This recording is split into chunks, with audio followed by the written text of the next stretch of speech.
Thank you very much, Cap. Yes, let's find out how things go down and if the Ursa does work out or not. As we heard, Brian obviously having his concerns. I mean, for you, Cole, you don't have concerns? You think the Ursa's a perfectly fine pick here? I think that they could have taken any of the heroes BSJ can play, and they would have been just fine, with the exception of possibly, I mean, even PL would have been all right. It's just that I think the opening and the Wisp limit ASM Monaco Gambit so much here. You look at the heroes, Axe, Tusk, Shadow Shaman, they set up their allies to deal damage. Wisp doesn't really deal that physical DPS, and a mid gyro I just haven't seen have too much success. I've got a lot of faith in my boy No One. I just think there might have been better options. I don't think this hero will do enough for them from 15 minutes on and beyond.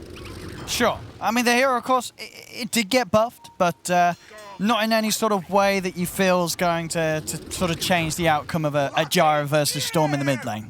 The extra flat cannon, great for the farming, the fighting down the line, but the actual lane situation, you feel GPK's going to be able to have a good time in the matchup. Yeah.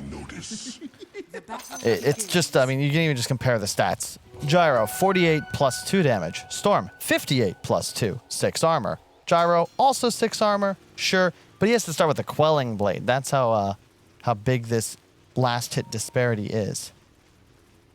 We'll see. We'll see how well No One's able to play the lane into GPK, or if GPK is able to easily out-farm him in the 1v1. Looking at some of the side lanes, any concerns for any of the heroes here on these matchups that we're seeing?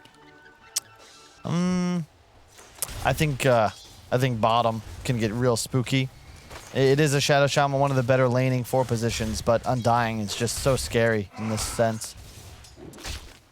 You just spam Q. I mean, you'll tank damage all day. You don't mind. Narrowly missing the double decay. Oh, but one downside. Couriers get one shot. Monaco rolls high. 71 to 78 damage. It did just enough to kill the Courier. And then up on the top lane, we're going to see Dream have another slow start when it comes to hitting the creeps. But are they going to have kill potential like we saw last time? Dream was able to run away with a lot of kills in the lane. No, I'd say this one's even worse. Right? I mean, Timbersaw, you relish this opportunity. As Brian was saying, you open with 2 strength heroes. I'm a Timbersaw. I'm going to eat your stats. You'll lose HP. At some point, you're going to hit level 3, and suddenly you don't die. There's just no chance. Save, however, he will die. Positioned a little too aggressive. TM definitely able to do a lot of damage back towards Dream, not enough to kill him. But Save going down and also losing his Courier. So a couple of nice finds there for AS Monaco Gambit on the top lane. Just trying to make it challenging. This is what he did in the last game. Couple of feeds, but still made sure that DM had a decent start, although I would like him to play a little safer. You just don't need to defend a Timbersaw the same way as you do have to die to defend a Venomancer. I think DM is perfectly capable of taking care of himself up top.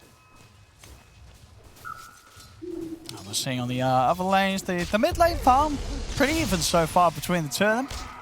Down bottom, Nightfall, not being slowed down at the moment by Afterlife in this duo lane. As the Ursa's able to farm perfectly fine.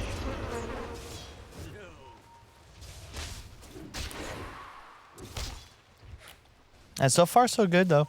And the same deal as the previous game, ASM Gambit out to an early lead.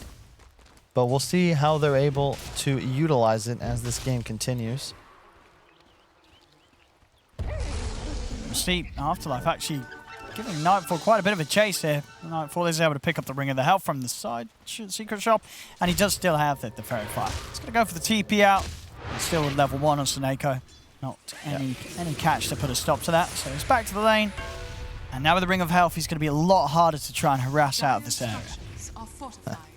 Cheeky there from No One, glyphing the wave, making it so that GBK should miss some hits. Nope, he'll actually collect them all. He knows what he's doing. No One does steal his rune, however. The flak change does make this mid gyro a lot more effective. Just, 50% more flaks, level 1's pretty solid. But at the moment, VP out to a slight CS lead in effectively all of their lanes. And top, though, that's the one I'm real concerned about, because DM now, he can pretty much play alone. and you're not killing him. He went for the Soul Ring build. Still has only used one Tango in this lane. He's going to be able to 1v2 pretty soon.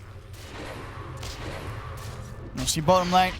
Tombstone's going to get dropped down, but every time there's going to be that avenue for an escape with the TP. Ooh, mid lane. GPK not sticks yet. Here comes Monaco. What? It's under the tower, GPK.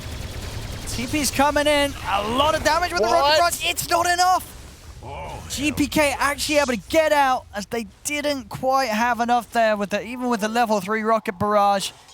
Couldn't quite bring him down. That is so huge. They really wanted that kill. That would have got no 1-6. Then maybe you can even make another move once GPK TP's back when he wouldn't be 6. However, he's going to bait now. Ward placed by Monaco. I don't think he knows save is in the vicinity still. Look at GPK's positioning. Playing away from the rocket. Yeah, I mean, Monaco really wants to go, but and credit to save. He did change his build a bit. He skipped Hex first game. Not again. Recognized, you know, maybe I should ensure I have that to stop this Tusk damage during his tag team. So he has the 1 death in lane instead of the 3. Now we'll see that on the replay again, just how close it got. The Fairy Fire on GPK. Able to get out that last moment as the shackles came, the homing missile stun came to an end. As so close. A right click away. I mean, less than a right click away with how low he got.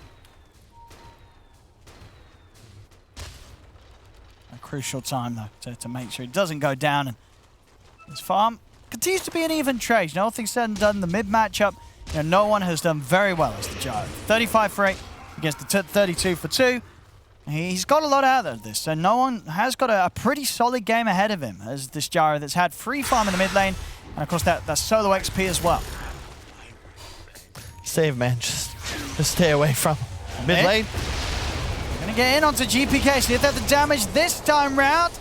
Again, it's not quite enough. Oh, he's gonna hit 6 off just another creep.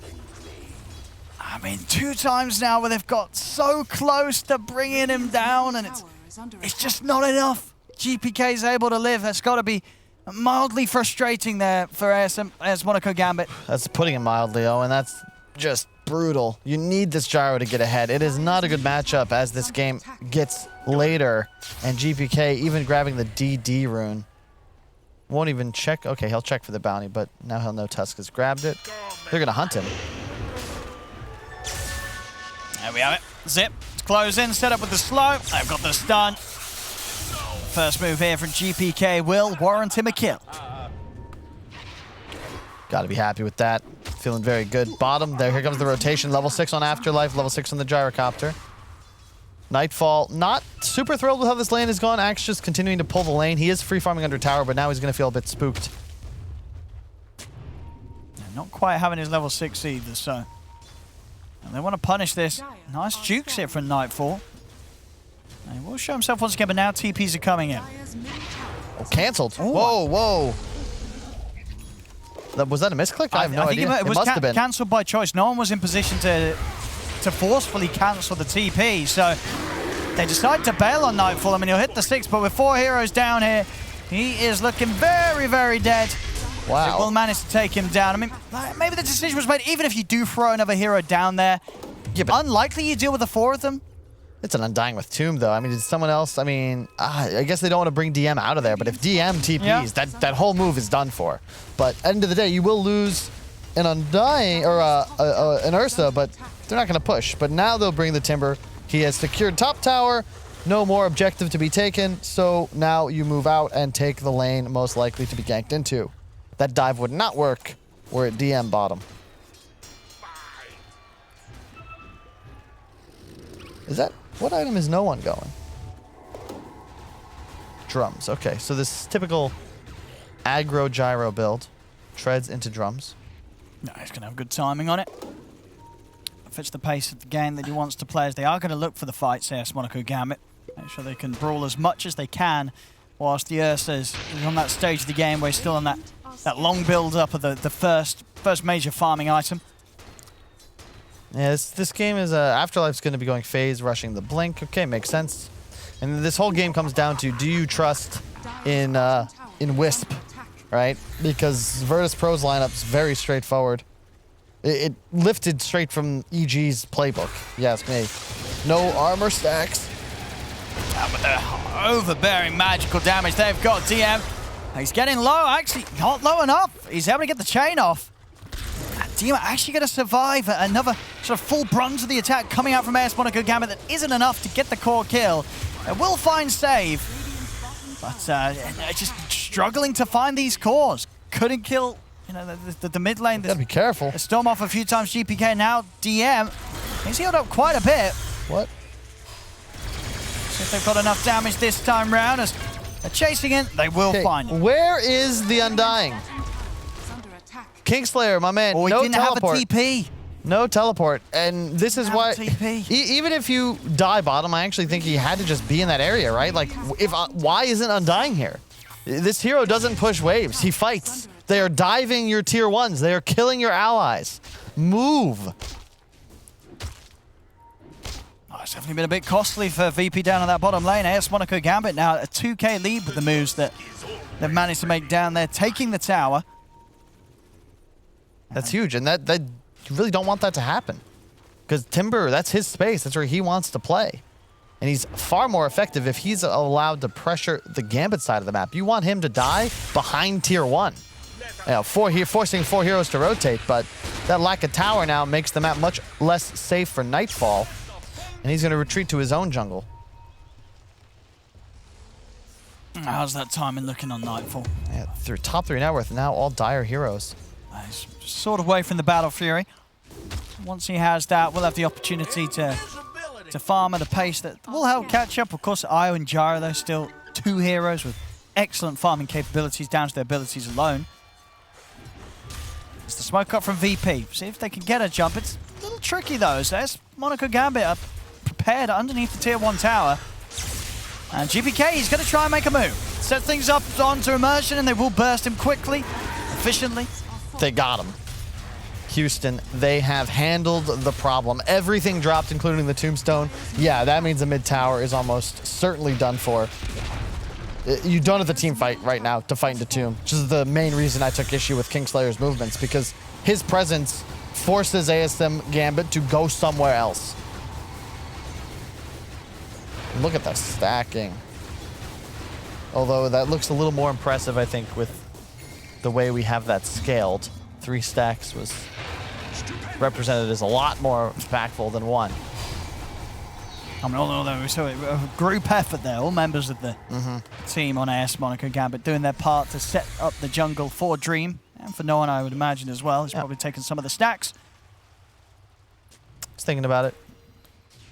Oh, GPK closing in on the Orchid, but not the Dream game by any means. I expected him to have a bit of a better start here. You know, he's 101, 74 last hits, but 6th place in net worth. Yeah, no one definitely coming out of the early game better than GPK was able to do on his Storm. The mid gyro has worked very well so far. Even in sort of a game where there were those 2 situations where they did just miss out on a kill onto GPK. It didn't matter. No one's still ahead. They have Blink on Axe. Gotta be really careful here if you're VP. Oh, nice. Yeah, DM immediately checking out the situation.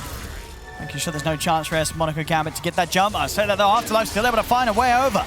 As he's in, onto save, they commit him with the snowball, they're closing the gap in onto the line. Jump from Nightfall as he's looking to try and turn this fight around. There's going to be a buyback from save. GPK zips straight over towards no one, but no one's being tethered. Healed up by Dream. You still get burst. Save's got the thing that gets the kill. Afterlife's back in with a 4-man call, but there just isn't the follow-up anymore from AS Monaco Gambit. As it's a beautiful play getting the 4 of them, but there's no damage to follow up as the gyro's dead, the combo's already been used.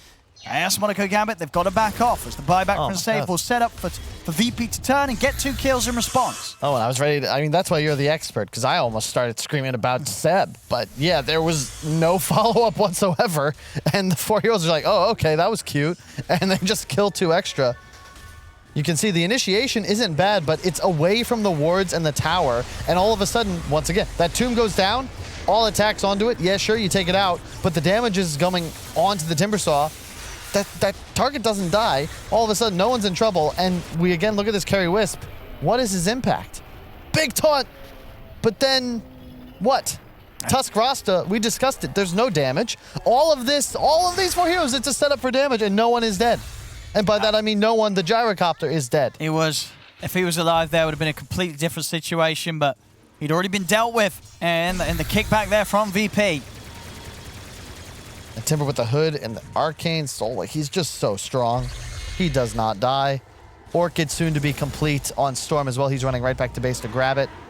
And then it's go time. They cannot defend mid tower, but I imagine they're going to look to make a smoke move ASAP. The Orchid done now on GPK. Battle Fury on the Ursa. And to BSJ's credit, I do understand why he would have preferred a different hero, but ultimately I think as long as the VP carry selection can scale, you're happy. And Battle Fury Ursa certainly will do so. You're forced to go fighting items on this gyro. It's just the nature of the draft, so Drums BKB will be the choice.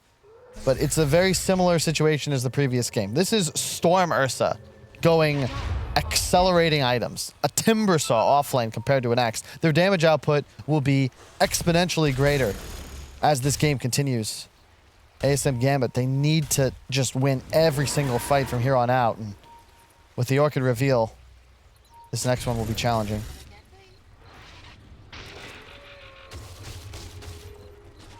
Good move here, though, from AS Monaco Gambit.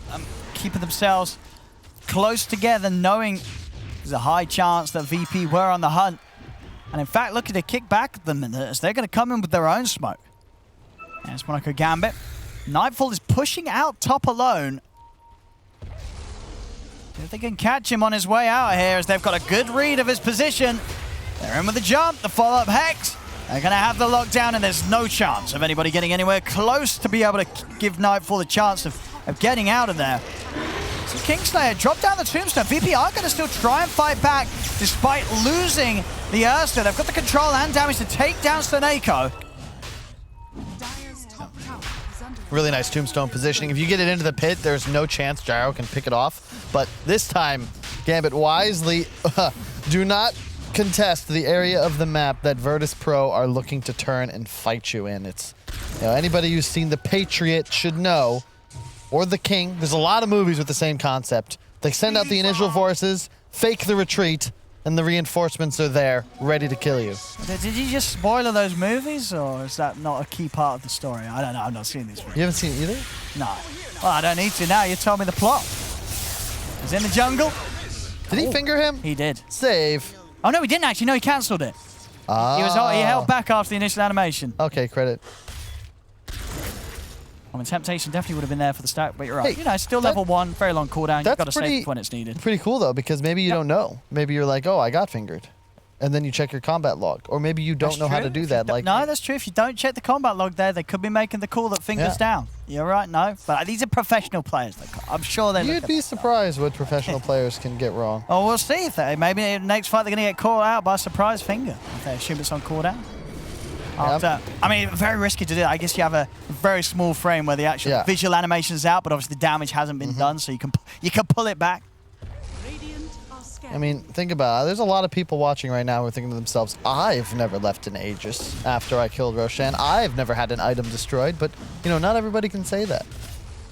Not a lot of pros can say that. The Rosh is the play.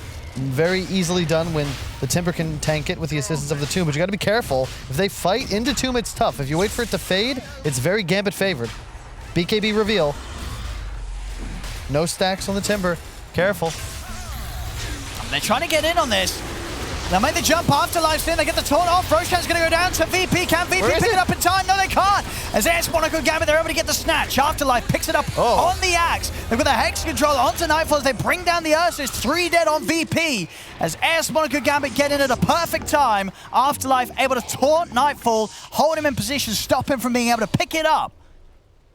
Wow, I'm shocked that they didn't invest more resources. You know, this is the danger. Timber, because he didn't have stacks, didn't feel confident using his body to prevent the entrance into the pit. Thus, the Axe is able to move forward, get the Blink Taunt. If Ursa gets Aegis there, I think that fight might go completely differently, but instead, Save is actually caught out. Again, because the Timber isn't able to properly zone. And the BKB reveal. Once Gyro moves forward, there's nothing you have on the side of Virtus.pro to stop a BKB Gyro. This is also your answer to the Tombstone. You know, we did discredit the pick in the draft, but ultimately, this is your hard counter to Undying. Tomb is not a real tool with this BKB gyro. Just pop the flag, all zombies die. Can ignore it effectively. Yeah, I mean, no one's just having a brilliant game, and a game that you sort of assumed in the draft that you felt what GPK would be able to do more in the lane to just stop no one from getting this momentum as early as he did. Well, just thought he would do more in the game as well. He's been very quiet. You know, his kill death isn't bad. 204, sure, but his net worth doesn't reflect the space I feel he's been given. A part of that could be, of course, that Ursa has been taking his top triangle for most of this game. But, yeah, just thought we might see a little more progression. Not the ideal hero for team fighting, though, keep in mind. He wants to make moves like we're looking to see them set up bottom. Just find Monaco, get the Orchid off, easy kill. But this could be spooky. The whole lineup of Dire is approaching, and Save and GPK may bite off more than they can chew if they look to make this move. Blink ready online. Spooky. This is not going to end well for them. Are they going to show themselves? I mean, they scanned him. They've scanned him. GPK's already out of here. And so Save. They'll blink away. They're not going to try and stick around longer than they need to. And it's a good job they didn't, as there's Monaco Gambit comes searching along the tree line after that scan, but VP's away. So this game, it's all going to be about the initiation. So as VP, you need a BKB on your Ursa. That's going to be what you're waiting for. Wouldn't mind having one on the Storm as well. You initiate onto the Shadow Shaman or the Tusk, and preferably have a Tombstone already placed on high ground that spots the axe, prevents the blink-in counter initiation. Get a couple of pickoffs, clean up those supports with ease. Nice move here by Monaco. Trying to get a setup onto the Timber if he pushes this a little too far.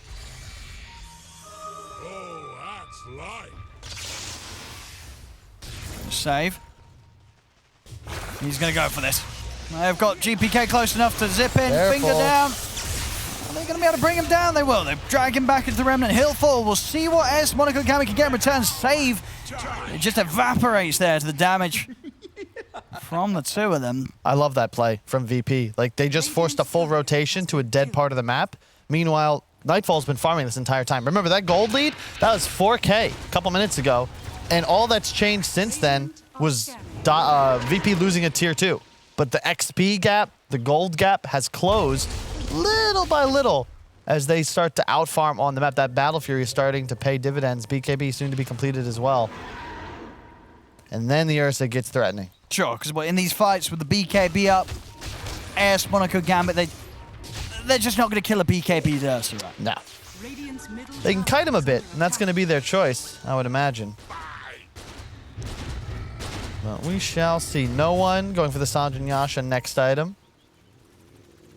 I can understand it might want more damage, but SNY is just such a great item with the status resist now. Gives Gyro everything that he wants. Little bit of damage, that survivability as they go. Well, they're trying for the jump. Remember, he's got BKB. Drain, they go on to no one, but the snowball Save's going to come out in time. Gives no one the chance to get the BKB off as they roll straight over towards Save, take down the Lion. Shaman takes a fall here in return. But the BKB and Enrage pop Nightfall. He's having a run. Whoa. He's having to use this to get away. DM's going to get back in there, but Nightfall, he's going to be cautious about how he initiates. With no BKB, no Enrage, still finds the opportunity to get in on top of Afterlife and Immersion, in fact. And now DM, he's actually moving over to push back no one as well. No one's got to run. I mean, it looked like it was not going to go too great there for VP with Nightfall having to use the BKB in the ult quite early, but DM's still able to just charge into the four of them. The X factor is this Timbersaw. This is the true carry of this VP lineup. This BKB on Gyro is starting to get lower. He doesn't die. The big disparity in this draft is that Axe, he's good for a blink taunt. That's it. That's his effectiveness in a team fight. That's all a setup, right? He's throwing the alley-oop. Timber provides the dunk. The damage output here, absurd. I'm really shocked. Like, where was Ursa in this fight, right? They get the kill onto Monaco off to the side. It's early BKB, though. And he pops in rage. He's like, oh, I got to get out of here. If he turns and fights DM's here, just like, we're going in. Yeah. I don't think there was taunt available. That could have been even worse for Gambit. But, like, just look at the damage. Oh, my God. DM. Gosh, a huge night. Is he chewing gum right now? He's just like, oh, look at his lips. Oh, my God. That's terrifying. He wants a snack. And he sees quite a few on the enemy side. He's definitely in the zone right now, DM. How's he doing on the KDA? 5-1 and 4. You know, BSJ, he was talking about playing with swagger. I mean, that is swagger personified right there. They didn't drop a single series in their group stage, right? Or did they lose to Navi and I'm crazy? I thought The group stage, you mean last 7-0. Last league. Oh, I believe they won every series, right? Yeah. This is child's play for them. I think they'd be disappointed were they to drop a map. DD bottled on the Ursa this next fight.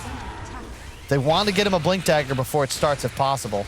That'd be huge for them, but looks like he's already back in base, so it won't happen. Or will?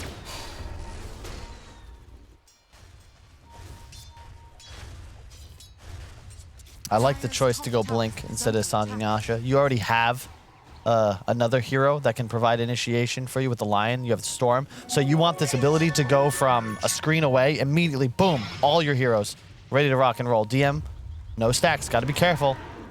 But he doesn't mind being initiated upon. DM, just able to get the Lotus off in time, and that's going to give the chance for them to jump in over towards Snake on the backline. They get the stun control onto the Axe Afterlife. He's going to get Hex taken down as VP they've found too. DM getting a little low. Soul Repeal comes out, and he's able to find the Timber Chain off to the side. DM, he's out of there. He'll live. And now the zip in for GPK. Use that last bit of mana to control the gyro, but the roll-in's there from Immersion straight over to GPK as GPK and Kingslayer fall. Man, this Ursa just not having much fight impact whatsoever. Surprised GPK went back in there. Shout out to DM though. He perfectly found a path through those trees. Looked like he was what's the sport called where you're in that suit and you fly and it's really dangerous, but people still go through bridges and tunnels anyway? Wingsuiting. Yeah, I know. Yeah, right through. Yeah. And he's back in. He's going to go straight into them this time, though, as they get the jump on. No one's gone. As he's pushing in. He weren't ready for that at all. AS Monaco Gambit were not prepared for VP to punch back at them as they were just nonchalantly pushing down the mid lane. And now they're going to get Dream as well. No. Had the BKB. Gets the reveal. They've not got anything to stop it. They haven't. All right, so Dream will manage to BKB and save himself, but that's no one gone for a minute. You can't afford to make mistakes like that against this kind of draft, though, Owen. That is huge. On top so much gold. Little freebie here for GPK by the looks of it. That's all I say, that's an Echo. Has he got a play here? He's got the shackle. Oh, no.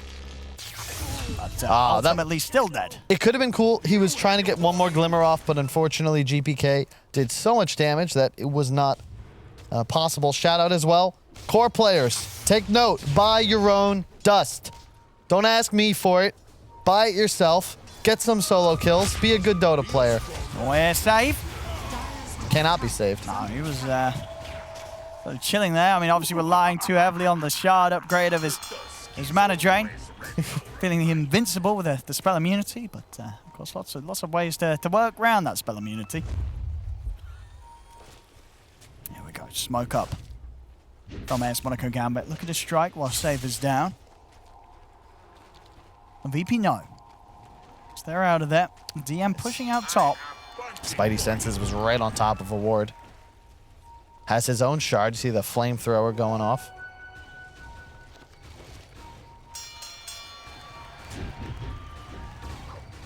VP just making sure that they themselves aren't caught by surprise here. They know that AS Monaco Gambit's off the map looking for action. But it's just so tough now. You can't really initiate on the Ursa anymore because of the BKB. Right under a smoke or ward, they're going to smoke. They saw them in the river. Yeah, they should know that this is coming, AS Monaco Gambit, so they can prepare for this. GPK, BKB prepared. This is a huge timing.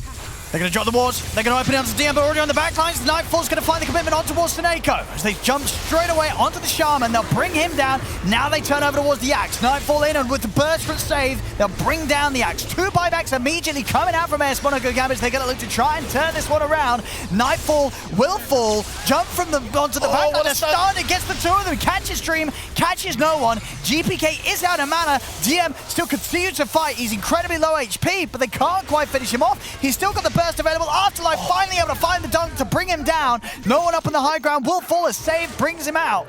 Got the call. Afterlife still alive. They can manage to control Kingslayer enough to keep Afterlife safe, and Immersion's back in. Gets the jump on to save, and now Kingslayer, the last one left standing here for VP, looking to get slowly brought down. The Hex is out. Afterlife comes in for the finishing smash there.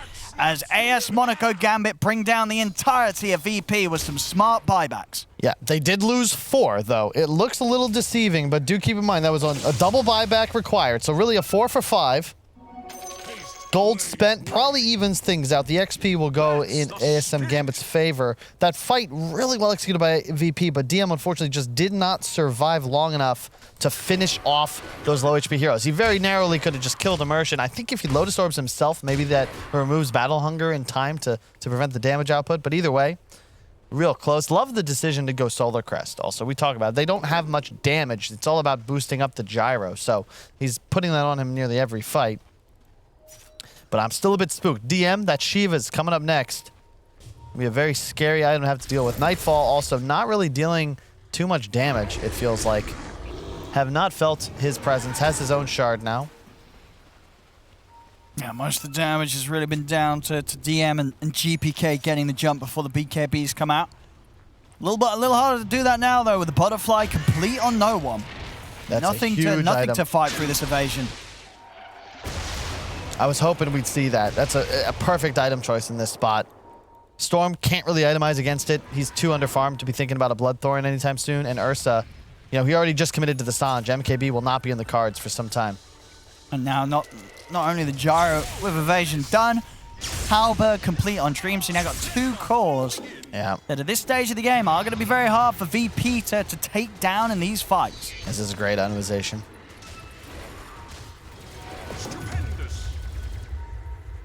Roche will still be the next contest. This one does have a shard. Kingslayer has no wards. So they're going to spot the one up on that hill, but aren't able to take it down. So VP will be forced to take this fight under vision if they want to invade woods here.